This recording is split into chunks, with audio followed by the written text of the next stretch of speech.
ఇంకా I have to talk about bison Dhruv. Like దీనికి ముందు సినిమా రిలీజ్ అయ్యే ముందు నేను చెప్పాను, అంటే he's the most passionate and hard working actor I have worked with. అది దానికి ముందు నేను చెప్పాను, కానీ సినిమా రిలీజ్ అయ్యాక ఆడియన్స్ అందరూ అదే సేమ్, మీరు ఏ రివ్యూ చూసినా సరే అదే చెప్తున్నారు. అండ్ అది ఒక చిన్న విషయం కాదు, ఎందుకంటే ఒక సినిమా అన్నది beyond acting there is physical presence. ఫిల్మ్లో ఉన్న ఫిజికల్ ప్రెసెన్స్ కన్నా మెంటలీ ఒక ఫిల్మ్ కోసం ప్రిపరేషన్ అనేది ఒకటి ఉంటుంది.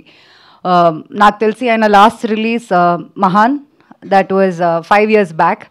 దాని తర్వాత పాస్ట్ 5 years ఆయన ఇంకే సినిమా చేయలేదు. అండ్ ఈ ఫిల్మ్ కోసం చాలా కష్టపడ్డారు.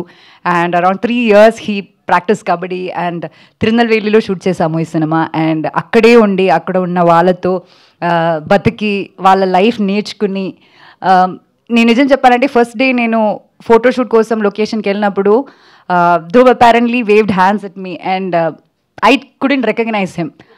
గుర్తుపట్టలేదు అసలు అంతలా, not just the appearance, also ఆ బాడీ లాంగ్వేజ్ కానీ ప్రతిదీ అలా ఫుల్గా ట్రాన్స్ఫర్మ్ అయ్యి there's like a new version of Dhruv in this film.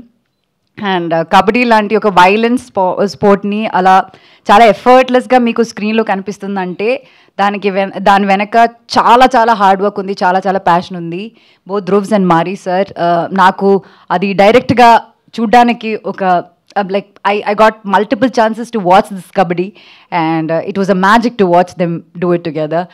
And I'm really really proud of you, Dhruv, and I really wish you should do more films like this, ila different genres. Though meerandaru theatre ki velli chuste meeku artham avutundi. Congrats to you and all the very best for your upcoming movies.